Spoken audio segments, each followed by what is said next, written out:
सबसे पहले मैं दावत दूंगी सदफ फातिमा जाफरी को कि वो आएँ डाइस पर इजहार ख्याल करें। 2.5 मिनट का टाइम है नाज़रीन, और 2 मिनट पर पहला बज़र, 2.5 मिनट पर दूसरा बज़र बजेगा और 2.5 मिनट पर अपनी तकरीर को वाइंड अप करना होगा। शुरू। अली वक़ार, 3 जनवरी 2021।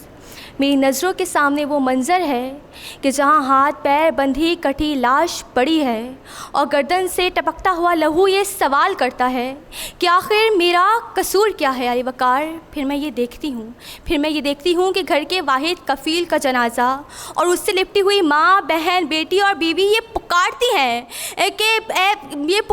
हैं किसी बहन और बेटी ये पुकारती है कि या अल्लाह मेहदी को भेज दे या ईसा को भेज दे, और जवान नहीं है कोई, ये जनाजा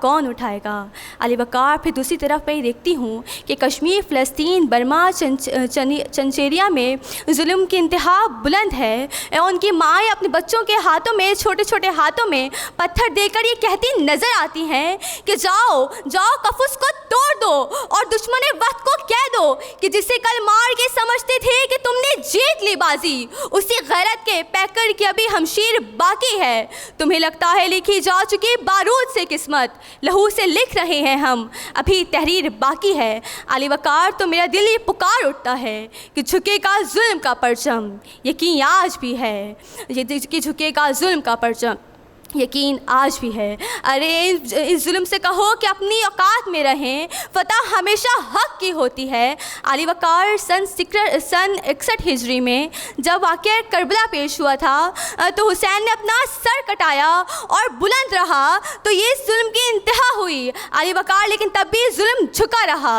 अली वक़ार,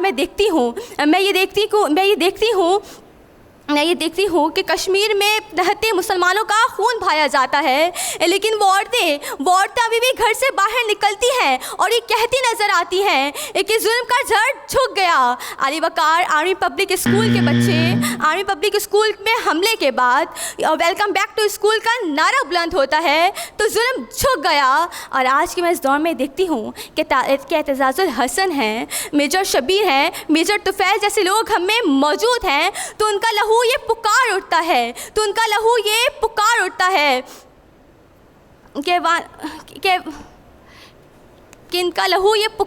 है। चलें, आपका वैसे भी वक्त ख़त्म हो गया, कोई मसला नहीं है। चलें हम अपने नेक्स्ट डिबेटर को बुलाते हैं, कोई बात नहीं, कभी होता है ऐसा। मोहम्मद दानिश है हमारे नेक्स्ट डिबेटर। दानिश, आएँ डाइस पर।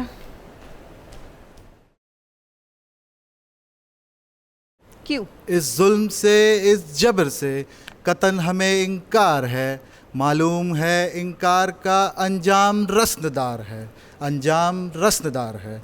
सदर अली वक़ार, जुल्म किसी कैफियत का नहीं बल्कि सलूक का नाम है।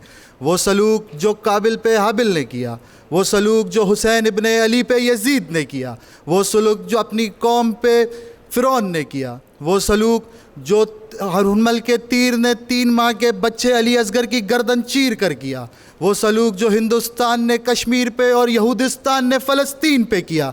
सदर अली वक़ार, लेकिन मेरा यकीन है आज भी मस्जिदों से अल्लाहु अकबर की गूंजती हुई सदाएं ये जुल्म पर राज करती हैं। सदर अली वक़ार, आज भी हुसैनियों की हुसैनियत इस जुल्म के आगे बात करती है। इस जुल्म की औकात ही क्या, इस जुल्म की बात ही क्या। सदर अली वक़ार, जुल्म को हमेशा शिकस्त दी गई। जब इसकी ज़िंदा मिसाल एतजाज़ हसन ने पाकिस्तान में शिकस्त दी, बुरहान वानी ने कश्मीर में दी, तो ज़ैनब इब्ने अली ने शाम के बाज़ार में जुल्म को दफन किया।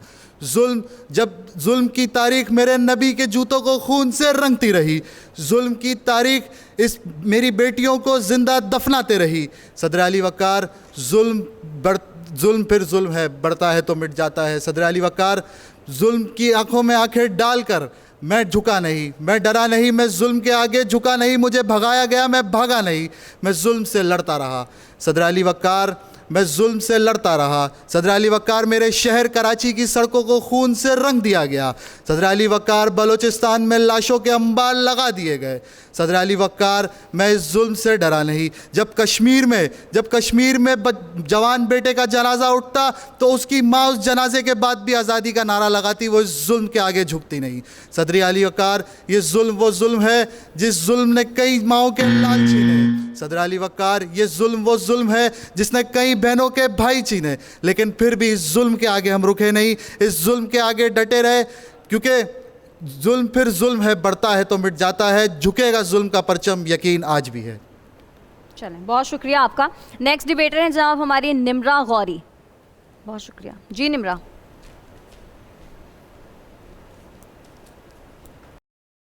आपका टाइम शुरू होता है अब।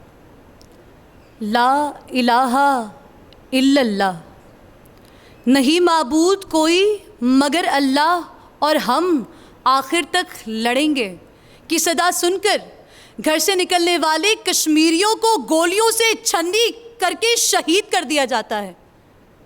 नन्ही साला हिबा अपनी ज़मीन पर बैठे अपने घर का नक्शा तैयार कर रही थी ज़ीवकार।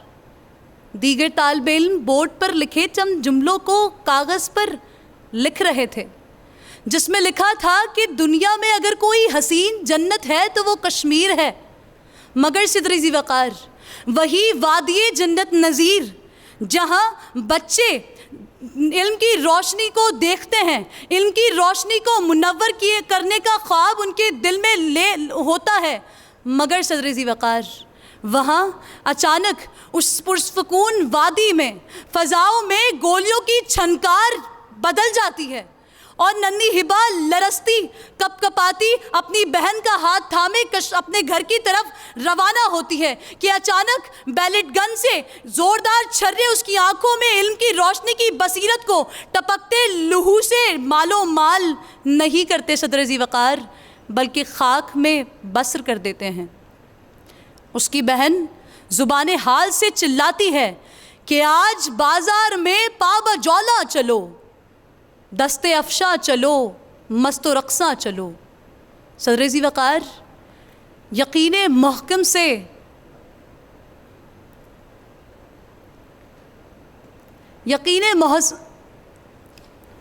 अभी है टाइम, करें। झुकेगा जुल्म का परचम, यकीन आज भी है कि यकीने महकम आज भी है। अभी है टाइम, अगर आपने करनी है तो आप कर लें। अच्छा, आ जाएं वापस डाइस पर आप भी, और बाकी के दोनों डिबेटर्स भी आ जाएं प्लीज़। जी, तो जजेस क्या कहेंगे?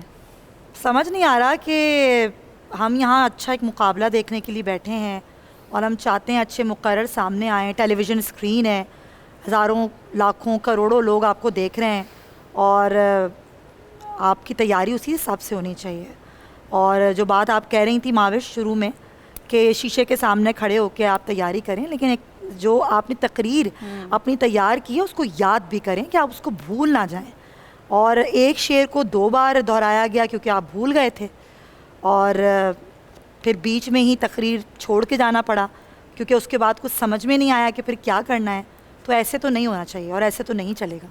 जी मुदस्सिर, तकरीर आज ऐसे लग रहा था कि बड़ी अच्छी तकारीर सुनने को मिलेगी। ख़ास तौर पर मैं जो आखिरी मुकर्रा थी नम्रा, उन्होंने जैसे आगाज़ किया है, बड़ा अच्छा अंदाज़, बड़ा अच्छा था, आवाज़ बहुत अच्छी थी, लेकिन वो पेपर में अपना सारा दिमाग रख कर वो साइड पे रखा है तो उन्होंने तकरीर भी शायद वो भुला दी। दानिश की तकरीर, दानिश ने पकड़ पकड़ के तकरीर जो है वो आखिरी, जैसे वो भागते भागते फिनिश लाइन तक इंसान पहुंचता है, गिरते पड़ते, उन्होंने तकरीर को वो दानिश तकरीर में आपका शेर पढ़ने का अंदाज़ बहुत ही जो है वो अच्छा नहीं था, वो बिल्कुल भी, वो पता नहीं चल रहा था कि आप वो क्या करना चाह रहे हैं एक टोन में। सदफ़ जाफरी भी भूल गई तकरीर में चीज़ें बार बार। मैंने सिर्फ अटकाओ ही अगर आपके लिखे हैं तो वो तकरीबन 12 जगह हैं, तो ये बहुत इशू है।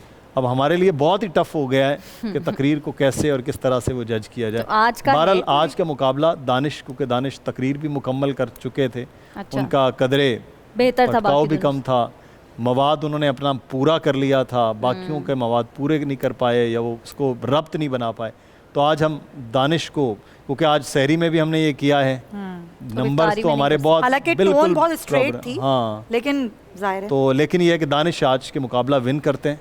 लेकिन दानिश इस तरह से क्वार्टर फाइनल में आपके लिए मुश्किल होगा, बाकी आपकी मर्जी है, क्योंकि मुकाबला आगे आपने अच्छी लड़ना तैयारी है, करके हमने तो आना सिर्फ जज करना है। ठीक है, चले मुबारक हो आपको, लेकिन आगे आप अच्छी तैयारी करके आइएगा। नाज़रीन, आज का मुकाबला मोहम्मद दानिश ने जीत लिया है, वो नेक्स्ट राउंड के लिए क्वालिफाई कर गए हैं। तकरीरी मुकाबला तो हो गया, अब हमें जाना है अपने क्विज़ कंपटीशन की जानिब।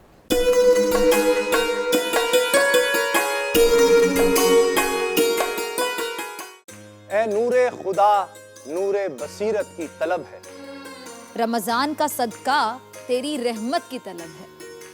मख्फी हैं इसी माह में रहमत के करीने, गर्दाब से निकले हुए बख्शिश के सफीने, गोया है तेरे इश्क में हम सब बराबर, मजलिस को तू गुलदस्ता फिरदौस बना दे। रिंदों को सनाए शहलौलाक पिला दे, तू शम्मे कलम को यदे बैज़ाई अता कर। बच्चों को तो इफ्तार में तस्नीम अता कर।